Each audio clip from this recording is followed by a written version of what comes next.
네, 지금 우리가 대통령의 헌법상 권한인 계엄이 위헌적이냐 위법하냐를 두고 평가하고 있는 상황입니다. 위헌성 여부는 헌재에서 가릴 것이고 위법한지 여부는 형사재판이 이제 막 시작됐습니다.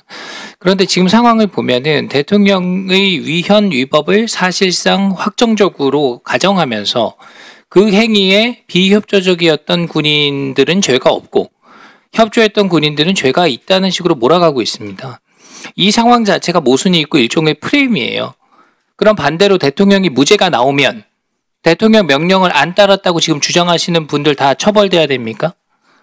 상관의 명령에 따른다는 게 군인의 숙명입니다. 그 명령을 임의로 판단하는 것이 더 문제가 될 수 있다 생각합니다.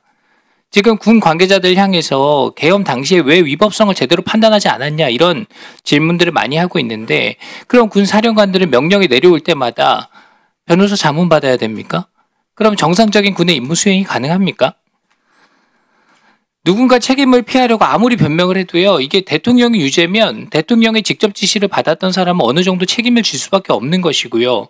대통령이 무죄면 모두 무죄인 겁니다. 직무대행께 여쭤볼게요.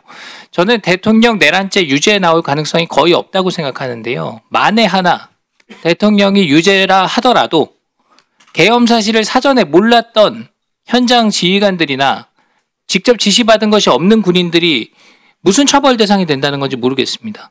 급박한 상황에서 조사를 받거나 지금 수사 대상에 올랐을 수는 있지만 이걸로 형사벌을 받는 거는 말이 안 된다는 것이 본 의원의 생각입니다. 직무대행께서 어떻게 보십니까? 의원님 그 부분은 좀 생각할 부분이 있습니다. 저희들은 정당한 명령에 따르도록 되어 있고요. 그 명령에 따르지 않으면 항명이라는 죄를 받습니다. 네. 그러나 정당하지 않은 명령에 따랐을 때 그것이 내 판단이 아니라 그렇게 됐을 때는 그것을 책임을 져야 된다라는 여러 가지 사례들이 있습니다. 그래서 그 명령 앞에서 지금 이러한 좀 판단들이라든지 진술 의견들이 지금 혼재되고 있기 때문에 그런 것들은 사후에 수사 과정에서 아마 책임을 져야 될 부분이 있으면 대통령님의 그 판단과 무관하게 군인들이 책임져야 될 부분이 있으면 책임을 져야 된다고 생각합니다, 저는. 네.